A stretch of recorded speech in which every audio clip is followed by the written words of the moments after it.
to today's episode of the Group Therapy Podcast. Today, we have Hack from Hack's Horror Show on YouTube and all that stuff. Hack, tell us about yourself. Hi, kids. Sorry, I had to get that shit out of the way. Well, I'm on Vimeo, and I got a free Roku channel. I am proud to be on the Monster channel, and I am on ASY TV, ASY TV. Check that channel out. It's fucking awesome. But no longer on YouTube. I am banned from YouTube completely. So if you want to see Hack on YouTube, I hope you're watching this show. Or go find the fucking people who bootleg my show and put it on YouTube. All those guys are fine, but they won't let me do it. So I was going to say, because I found yours on there, and it was on. I watched it a couple days ago at the shop, and it was you're showing some deathmatch wrestling. Oh yes, that is Total Psychopathic Wrestling. Yeah, I'm a co-founder and co-owner of Total Psychopathic Wrestling. Heavily featured on that, and doing Hack's Horror Show. And it's my camera guy made the YouTube channel, and he's fine. He put all the Hack's Horror Shows on there, and then I've seen a couple other people who bootleg my shit put it on there, and it's fine. But Viacom's like, hey, you know what? Fuck that guy. He can't do that. Like, they completely banned me. I put a 30-second ad on YouTube, and I was just like, hey, kids, if you're bored, go check out Hack's Horror Show. And I think it was because I was like, and I'll teach you how to make meth. That's probably what got the ban. It's a very educational show. Yeah, see, I'm in Ohio over here. People be like, we already know how to make meth. I don't know why this is educational. Look, I show this guy. Well, I'm in East Tennessee, man. I'm not far from you. Yeah. Where you at in Tennessee? I'm in Knoxville, Tennessee. Born and raised. I love going up there to Ohio, man. Straight line, drive through almost the whole state. Stop everywhere, see a whole bunch of friends all the time. Cincinnati, fucking love that place. And then as I'm going up into like Michigan and Detroit and everything, seeing some more people, man. Ohio's always been good to me. Always been a lot of fun. Last time I stayed there, man, I went there for a weekend. And I was there a week. It felt like I was at some people's house, and I woke up and looked around, took a piss in the bathroom. I was like, the fuck is a Bengals poster doing in here? I was like, who the hell put the Bengals? I was like, oh shit, I'm in Ohio. I was like, oh, okay, now I know whose house I'm at. I'm like, all right, freaking out. There's not a power tee on the wall. The fuck's that Tiger helmet doing here? Yeah, I tell you what, man. You go down near Cincinnati, man. Especially, well, even up around here, it's all about football. And I worked at briefly. Well, not briefly. I worked off and on for a sports collectible shop. A friend of mine owned it, and I was working there one day, and these people come in, and they're buying all this Ohio State shit for their like little kid, for their baby. They ain't been born yet. Whoa. And so I'm sitting there, I'm kind of joking around. I'm getting all this stuff, and I'm putting this big ass bag, and I'm being a smart ass. I'm like, so what are you going to do if they end up liking Michigan? Oh. And oh man, you thought I shot him in the leg or something. It was just like, what do you mean? I'm like, I'm fucking with you, man. I'm just messing with you. But Sadie pull out his gun and be like, I'll fucking kill you. It was hard. It was years ago, I was up in Detroit and not thinking about it, and I had a Pittsburgh Penguins jersey on. Oh shit! And I'm not thinking one thing about it. I'd gotten off work, got home, changed, took off, went to go to Michigan. I think I was going to Motor City or something. And I'm up there, and pretty soon this guy like, what the fuck you doing? I'm like, what? What are you wearing that up here? And I'm like, oh shit. Happy you made it, man. Yeah. I was like, I live in Ohio and we don't care. Like, we don't care, man. Well, man, I'm in Knoxville, so I'm the home of the Vols. So Yeah, it's real around here, especially if you come like riding around with any type of Florida stuff on your car. Ooh. Don't expect to have any windows left or your car be left on four wheels because it will be destroyed, tipped over, then set on fire. Like I ran into a bar with two NES Nintendo duck hunting guns when Oregon was here. And I was like, I'm duck hunting. Like I just tormented them inside a bar. And I was being nice. I was like, oh, I'm just playing with you. I was like, the other guys are waiting to kick your ass outside. And by the way, they set your car on fire. Like I was trying to cheer you up. Oh man. What was the other one? Was I made a mistake one night. I was years ago. I'm just gonna tell you how long ago this was. I was wearing my Troy Aikman football jersey in a strip bar in Dayton. And I'm sitting there taking a piss. A dude comes up, checks me, and while I'm standing at the bat, I'm like, dude, what the hell? Fucking Cowboys suck. I'm like, I don't care, man. I don't like football. I ain't getting a fight over this shit. like, fuck you, man. I'm just cold. Like, yeah. I was like, I got family in Dallas. That's what this is all about. So. Oh man. Speaking of Dallas, like on my arm now, I have this Crypt Keeper tattoo. Sweet. Which is cool, but underneath it used to be the star. And I got the star. My oldest son, his initials are DC. So a DC, black star, white around it, outline. As soon as I got it done, I was like, man, that's so cool. And as soon as I walked outside, this chick walked by and she's like, Dallas Cowboys, what's up? And I was like, oh, fuck it. I guess it is. Okay. I was like, damn it. I was like, it was the Dallas Cowboys star with DC in the center of it. Everybody's like, you love them Cowboys? I'm like, yeah, dream team, baby. You know. Shit. Well, it's I got a one of my other baseball caps. I wear at the gym all the time. It's an old Detroit hat, and I got it because my wife's family's from Detroit, so I got it while I was up there one time. And everyone's like, "Man, Detroit fan." I was like, "Nah, big Magnum PI fan." What, dude? Magnum, man. Like Magnum, bitch, represent. People are not ready for that. No, Magnum, no, what? you caught me with that. Like, yeah, Magnum PI, man. You ever watch him? He's always wearing his Detroit hat. And they're like, yeah, he is wearing a Detroit. And then they start nodding and they're like, fuck yeah, Magnum. Yeah, Magnum. Oh man. You say your wife's from man, I love Detroit. Her mom's from Detroit. She was born not far from, I'm in Piqua. She was born in Dayton and lived a little bit of her life in Dayton, a little bit in Troy, and then she's been with since she's been with me, she's mostly been in Piqua. But yeah, her family's from Detroit. They were from Military Avenue. They're right downtown. I don't even know if their house exists anymore. But they all kind of moved out of Detroit. They're all on the outskirts now. They're all the way from Dearborn to Taylor to Brighton to yeah. Well, Taylor's nice, man. Really nice. Yeah, I used to go to Taylor a lot, and that's when Motor City Con used to be in Taylor, and then they moved it over to Novi. Yeah, it's like just 20 minutes outside of Brighton, and it's literally the back road from my my wife's, where her grandparents used to live. You just hop on the road, vroom, right there. You go to the convention center. Yeah, it's perfect, man. Yeah, shit. Been up there for a lot for Horse Slam Wrestling. Oh yeah, that got Richie Boy Briar Wellington, my boy. He's there, man, and it's a great promotion. I was up there in Detroit, and everybody, the first time I went, everybody's like, "Oh man, you don't want to go to Detroit?"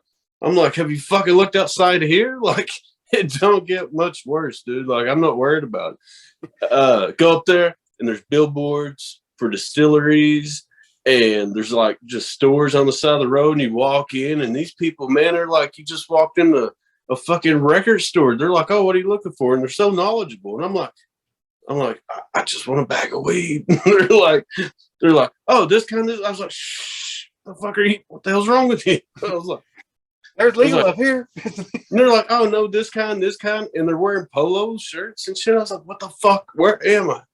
Because I come from the Bible Belt, like the championship buckle, man. Like that don't fly around here. And I was freaking out. I ran outside, was looking around, and then there's some cops waving at me as I come out, and they're like, "How you doing today, buddy?" I'm like, "Where the fuck am I?" Car breaks down. I walk to the Kenjo, and I'm at the gas station, and on the left is like liquor, and they sell liquor at any store. Mhm. You can't do that here. And there's liquor, and then there's smoke on this side, and then candy at the bottom. I was like, I don't have to see the rest of the store. I got everything right here with you, buddy. And walking down the road, and people were like, "You need a ride?" And I'm like, "Yeah, well, no, I better not take that ride." I thought it was nice, but I was probably safer just walking. Yeah. Oh man. A couple years ago, my wife and I went to New Orleans, and I wasn't ready for that yet. We're sitting there, we're standing, we're walking through and this isn't like Mardi Gras season. That we kind of avoided that, because I go down for the food. I like my food. I'm not there to drink. I'm there to eat. And so we're sitting there walking down the street. All of a sudden, this van pulls up, the door slides open. They're like, "Hey man, what you need? We got this, this, and this, and this." And I'm standing there, and I'm like, "There's a cop right next to me," and he's just like, "Tourist, huh?" And I went, "Yeah." And he goes, "It's legal here." Like, what?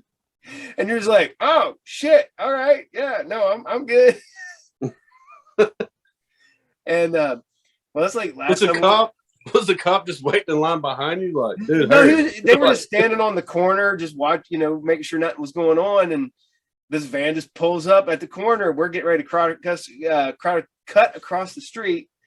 And he's like, "Hey, you guys need this? We got edibles. We got this. And we're like, I'm cool, right? I ain't getting arrested." Like, you seen them pull up and talk to me, right? Yeah, exactly. And well, we joke around because we went up the last time we went up to Michigan. I hadn't been up there in a while. My wife has gone up a lot more than I have lately, and I did not realize the amount of signs for all the dispensaries, yes, all up the road, and it's like, "Welcome, Ohio. Come to the greener fields," and stuff like that. I'm like, no wonder the grass is green as fuck over here, guys. Yes. I was like, no wonder why my buddy's always up in Michigan. Oh, he's up there because he's up there for wrestling, but he's up there for weed too. Yeah. Oh, he wrestles up there in Michigan too? No, he just goes up for wrestling. He goes up to see it. Oh, man. What 2 weeks ago, he was up for GCW in Detroit. Yeah, they had GCW, but they also had the Horse Slam versus GCW and stuff. Yeah, because he was, "Man, you got to come up here to Horse Slam." I was like, well, if it doesn't coincide with something I already had. See, I already had stuff going on that weekend, had tickets. And he's like, "Come on up." And I'm like, I already paid for tickets. Man, they are about to have GCW invades Horse Slam. You got to go to that. Check that out, man. Love Horse Slam. Actually, I ain't got. There's other stickers on this gun, but my rifle, man, I keep the Horse Slam sticker on it. Like, I can't wait to go back. Fans are awesome, man. They're the fucking best. And I ain't even done that much there. But man, we always had a fucking blast every time we went. Going up there, and it was last time I was there, man. It was cool because you got Briar Wellington, and he's knocked out in the ring, and then lights flicker, and here comes Hack walking out chanting the Chucky "Ooh Day Ooh Demula" shit. And I lay hands on him and bring him back from the dead like shit. That's cool. A lot of fun, man. Crazy ass talent in there, like the best fucking guys from all over passing through there. Yeah, so we used to have a really good wrestling here locally. Well, not like, but within like 30 minutes. And basically, like, I want to say like one guy kind of fucked it up, but it didn't help when the pandemic hit and shut everything down. So it's slowly coming back, and I'm getting ready to start working with hopefully, fingers crossed. One group lost their venue, when during the pandemic. So I'm like, well, I'm working with the guys who own because we have an almost completely abandoned mall here in town. Nice. And I'm in with the guys who have it. And I'm like, hey, look, we can have part of Sears to run wrestling events. Do it. And he's like, well, he goes, well, how tall is this? Like, it's 12-foot ceilings. It's the only shit part about it. So there's not going to be a whole lot of high, off the top rope shit, but we might be able to move it because there is like a smaller section where it goes up about another foot. And I was like, but hell, that's not much bigger than where they were. Cause I remember them guys hanging off the sprinkler system and doing dives off of shit. And so I'm working with them guys to bring that into town. I also worked with another group because I did an interview with a promoter from War Wrestling, which is about 30 minutes north and one's 30 minutes south. And I've talked to those guys. I don't get to go to wrestling as much as I used to because now they only have it locally, and it's literally like on a Saturday afternoon. I own a comic shop. Saturdays are my busiest day. It's hard to walk away from a Saturday. Yeah, you're making money, man. Yeah. I was like, man, I make good money, or I can go to wrestling. He's like, my one buddy goes, we got wrestling on Sunday. I'm like, I'm there. Dude, where are we going? He goes, we're going to Indiana. I'm like, all right. And went over to Ian Rotten's group that was over in Indiana. They got it ran off. They got kicked out of their building. Well, I know Ian was in Kentucky, and then he came up there. Yeah. And stuff. Yeah, man, it's IWA. Yeah. Yep. I was there the Sunday, and was it the Friday? Was I don't know if you everybody's seen this. It's the Flaming Dick spot. Yes. The guy. Yeah. That was that's the reason they got shut down. What? Basically, that guy got up and ran when he was supposed to lay there and get fire, get the fire extinguisher to do it. And it was fine until the people who owned the building saw the video. Oh, man. And saw this dude on fire running around inside their building. And they were like, nope. I guess they moved someplace else, and they were like, oh, yeah, you can do this. You can put this here. And they left one day, come back, and the doors were all chained shut with their stuff inside of it. Damn. Yeah. So damn, that sucks, man. Yeah, my I buddy, hope they get that figured out. So do I. I mean, because that was fun. That was a fun night. It was all different match stipulations. It ended with a no rope barbed wire match. So, yes. If you get the chance, man, check out that Total Psychopathic Wrestling. I have been watching. You will see all those people you see, like, from IWA, from like Horror Slam, from all over the country. I mean, holy shit, the plane tickets and the hotel rooms are enough to make you want to fucking die. Getting all these assholes in from all over, man. But you'll see some of that there, and all these people, like, I think last month, like, we got like 12 million views and all that shit. But YouTube won't let you optimize anything I put my fingers on. so they won't have it. It's on there, man. So if you get a chance, check it out. Or if you want to come down, you said you run a comic shop, man. Yeah.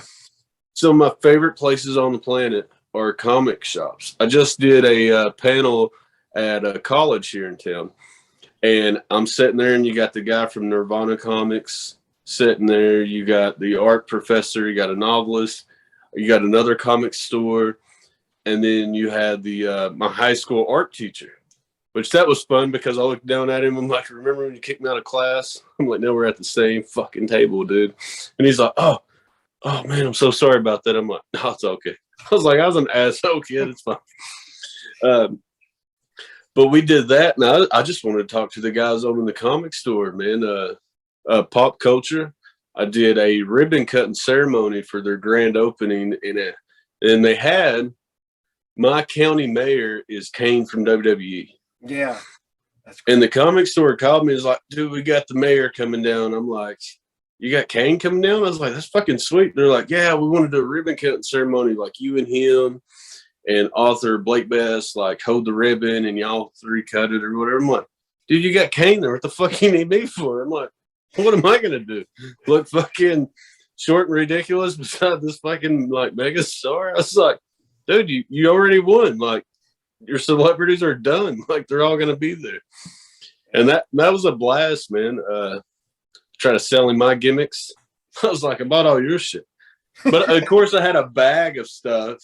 And I was like, hey, Mr. Mayor, my boys are going to kill me if you don't sign some of the stuff for them.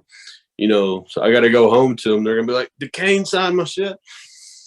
And I was like, so I handed, he's like, oh, yeah, you got it. And he pulled it out and pulled out a couple like trading cards, signed those for my kids.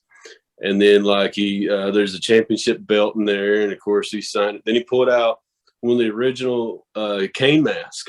Mm-hmm. And he's like, oh, wow, that's cool. He's like, who's that for? And I was like, Dad, all my kids' name are Tony. Like, Tony on that. Like, this is my son, Tony Jr. and Tony the Third. Just find Tony across the board. Yeah. It's all teased, man. It's all Tony. No, that one was mine. That one was mine. And then I tried to make a little nod joke about See No Evil, and he's like, dude, don't push it. I'm like, all right, awkward. Like, you're only fucking 9 foot taller than I am. It's like, I'll leave you alone. Well, I'm not gonna lie, man. I've met a bunch of wrestlers, and it's funny realizing how many of them are either my size or even smaller. And I'm just like, because I met Jerry Lynn a few years back. I always thought Jerry Lynn was at least my height. And I'm sitting there and I get a picture with him. And I got to kind of lean so I don't look too tall. And I'm like, man, it's like, oh man, you put him over. Yeah. Well, how tall are you, man? 5'9". Oh, see, shit. I'm a wrestler. You got me beat. I am. I'm like 5'8" with like my boots on.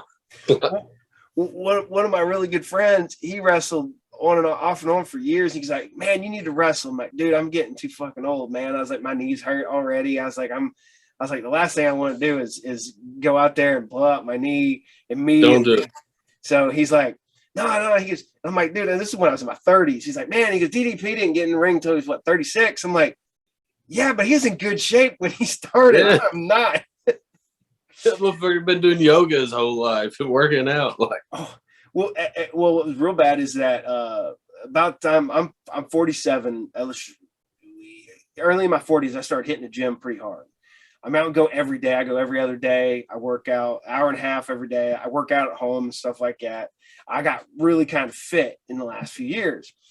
And then my buddy, who's like 10 years younger than me, wrestles, and he's like, man, you need to get in the ring. I'm like, you're better now than you were then. I was like, yeah, my knees still aren't and my back still isn't. I was like, fuck that. I was like, I can't do that. I was like, man, I got all respect in the world for wrestlers because, a lot of like the indie guys, man, you got to go to work on a Monday, at your shoot job. And I couldn't. I know guys that broke their ankle, and man, they just got in there, still had to pay their no insurance because they're a wrestler, and hobble into work on Monday. And I was like, oh man, yeah, that still goes on. Like I got a bulging disc, and when it first happened, your sciatic nerves, they got caught in a weird spot and about ripped it in half. So both my feet went from here till they just went like this, crippling pain and everything else. So I had to switch things up. I was like more punching, more kicking. And then I'm in there and I'm like, don't you dare fucking throw me on this or that. And I'm like, holy shit. I completely switched it up, but then I just dropped it off, man. I can talk, communicate with the people, so I could get all my shit over and get it in and not like cause riots. Fans are jumping over the rails, trying to fucking fight with me.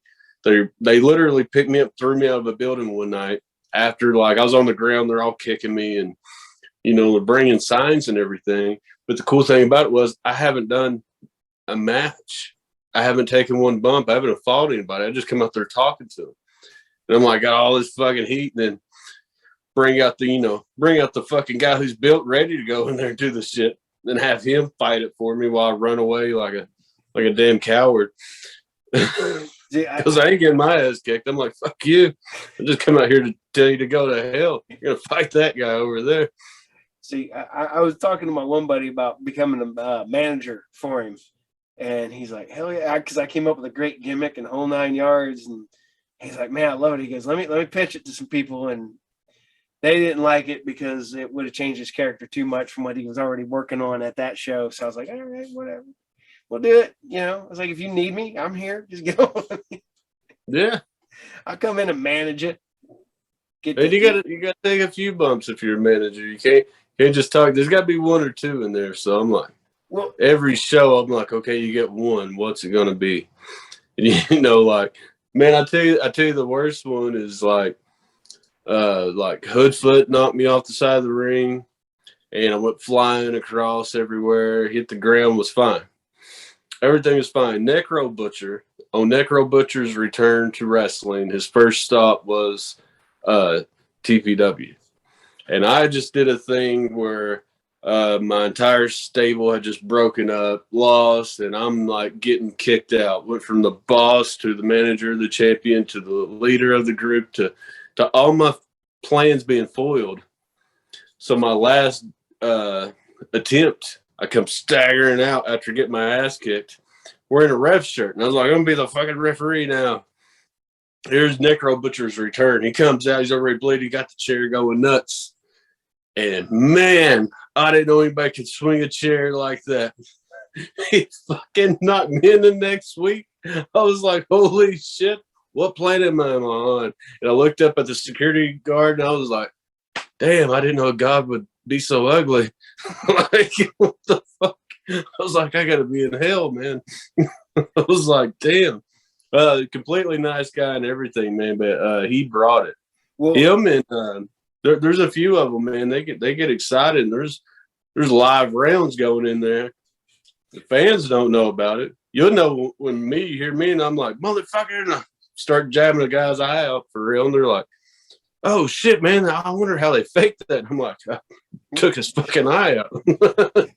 Well, my buddy Aaron, he wrestles here. I was saying talking to him one day because I went and watched him wrestle. I was like, man, you can usually this dude's good and he can walk anybody through a great match. He's one of them guys. And he's wrestling, man, and then worst match I'd ever seen him wrestle.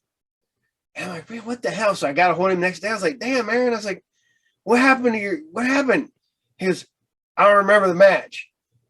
He goes, he gets kicked in the head. Oh, immediately. First thing, dude named Jeremiah runs over, kicks him in the head, and that was supposed to be the opening. And gave him a concussion. Oh. He don't remember the rest of the match. He got a hold of me like a week later, and he goes, man, I finally watched that match. He goes, there's little bits and pieces I remember. And he goes, I'm waiting for them to happen. And he goes, I'm watching it, and I'm watching it, and I'm watching it. And he goes, I still ain't done that spot yet. I still haven't done this spot yet. He goes, there's one where he pulls off his belt, and he gets the guy and puts it around his neck. And he goes, I never remember that. I remember doing that. And he goes, and I just kept watching. I still ain't done that yet. I still ain't done that yet. And, oh, shit. Okay. Oh. I don't know why my freaking things tell me I only got 10 minutes. I've never had that come up before. So, and he said, all of a sudden he finally did it. And he goes, man, I thought I did that like right away. And he goes, I did that toward the end of the damn match. I was like, shit, I don't know. But yeah, you. Man, I hate that he got a concussion. Yeah. I've never been knocked out. I've been really, really hurt, but most of them were like my ideals. And the guy was like, no, don't do that. And I'm like, it'll be great. It was not. And it was a bad decision. The only time, man, like I could say was when I was out there and I was out of it, is I was partying a lot in the back. So I was talking to somebody. Everybody knows about wrestling. So I'm talking to my opponent there. And he's talking about a couple of things. I'm like, dude, just call it to me out there. And I was like, man, I am so hammered. We found the referee. And I was like, stand here with us. I need you to learn the whole match. And I need you to learn all of my spots. I need you to tell me all of them in the ring. So I'm literally out there drunk. And I'm listening to my opponent's son. But I didn't want to tell him, hey, I'm just completely fucking wasted, dude. So I had the referee. The referee come over there, and as he's counting, he's like, all right. And he's telling me what I'm about to do. So I'm like, okay. And I would do all of it and could go through it because the referee's calling the match the whole time he's talking to me, telling me exactly what I'm doing and everything. So it's good to have a good ref. It's good to have a good ref. When you get one in there, man, and he's not experienced, he's just wearing a striped shirt, then you're in trouble. But hey, man, when you got that much money, and then I'm like, fuck, dude didn't show up. He's got a flat tire. What the fuck is that kid doing here? Who let you back here? Come here. Put the shirt on. I'm gonna kick your ass and throw you out. Okay. You're the referee for the whole night. Like, you're gonna work every match. Don't fuck up. He's like, I thought dude gave me $10 to drive the car here. Well, guess what? You're gonna make another $10, buddy. You're wrestling tonight. Or no, you're reffing tonight, man. Yeah. I never ref before. Well, you're reffing tonight. Okay. Can you count to 3? Yeah. Can you count to 10? Yeah, you're good. Yeah. Next out, man. See that camera over there and that one? Don't get in the fucking way. Stay out of my way. So, I forget. What came first, the wrestling or the horror show? They actually came at the same time. When I was younger, man, we grew up kind of poor. We didn't have much, but I don't have a sob story to tell you because everybody around me was poor. Mm-hmm. So I didn't know I was doing without. The first time somebody told me, it was like, hey, dude's got a PlayStation. I was like, what, like a fucking jungle gym? I ain't playing on that shit. Like a slide, a PlayStation? Like I thought it was like I played an area. I didn't know. I was like, oh shit, they made shit after Atari 2500? Like, whoa, like no way. I just thought they had sticks and Barbie bicycles with flat tires. I didn't know they made like mongooses and Aaron tires. Like I just thought you found Barbie bikes in the house. Like, but when I was younger, man, I was happy, but I've seen at a very young age, I've seen the absolute worst in a lot of people and a lot of stuff in the neighborhood going on. I've seen how horrible people can be. Mm-hmm. So monsters, goblins, ghouls, shit like that does nothing. Nothing. You can't scare me with that. Like I was very young, could watch The Exorcist and thought it was funny, because I was like, that didn't scare me. I was like, actual people scared the shit out of me. And I was really short, really fat, and had big glasses on. and just wore whatever. I didn't know what was cool. So early on, didn't really have no friends or nothing like that. So I always liked macabre, weird stuff. And I like pro wrestling. I seen all these like jacked up dudes, especially during that time, because they were all like bodybuilding monsters, and they all just fucking yelled at you. And I was like, this is great. Like, why are we watching anything else on TV? Did you not see that dude? He's like, oh god, I'll fucking rip, blah, blah. I was like, and then the other guy was like, fuck you, I'm gonna fuck kill you. And I'm like, this is incredible. Like, nothing's gonna top this. And they're out there like tearing t-shirts off and like poking each other out. And then Jake like that dude's got a fucking python and he's fighting the dude with the 2x4. Like, I'm not watching The Price is Right. I want to watch this. So I watched it early on, and then back then, man, like you couldn't just watch whatever you wanted on demand all the time. There wasn't binge watching shit. If you missed it when it came on TV, then you'd probably never see it again until later on when on demand came out. But we for pay-per-view, man, you'd have to call and get pay-per-view. Well, we had the Scrambler box. Yep. So I'm sitting there just slamming that AB button, man, and the AB is what kind of made the picture work a little bit. And I was watching like Tales from the Crypt on HBO. I was watching that, and then I was watching Joe Bob Briggs. I don't know when this will come out, the podcast thing, but this coming Saturday, I will be at FrankenCon hosting the FrankenCon Film Fest with Joe Bob Briggs. He's going to be there, which that'd be pretty cool working with him. Somebody that I idolize, but I seen them and I seen Elvira. And then, I didn't know because we didn't have a local horror host on like our local TV. Yeah. But then I was a tape trader, man. I'm trading tapes, getting all the like different stuff from Japan for wrestling. Mm-hmm. And then one of my like buddies, like, man, you own a comic shop. You got that one buddy who has like, go over to his house and there's like the Toxic Avenger poster on the wall and a black light, and he's kind of scummy, but he's also cool, and he's like the grand wizard of all like knowledge of everything you don't know. He's like, Faces of Death, haha, complete set. Like, you name off a movie, and he's like, I got all this and copies of the script. I'm like, whoa, like you're the fucking wizard of everything awesome, man. Like, and then he's like, there's other, and he starts telling me about these other horde hosts, man. So I'll start tape trading for horde hosts in different areas, different places.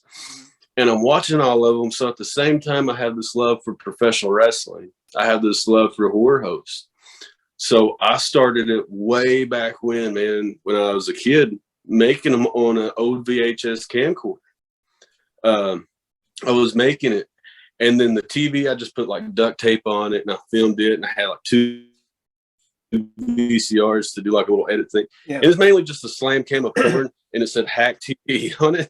Duct tape. It said Hack TV and there's porn in the background. That was my whole intro.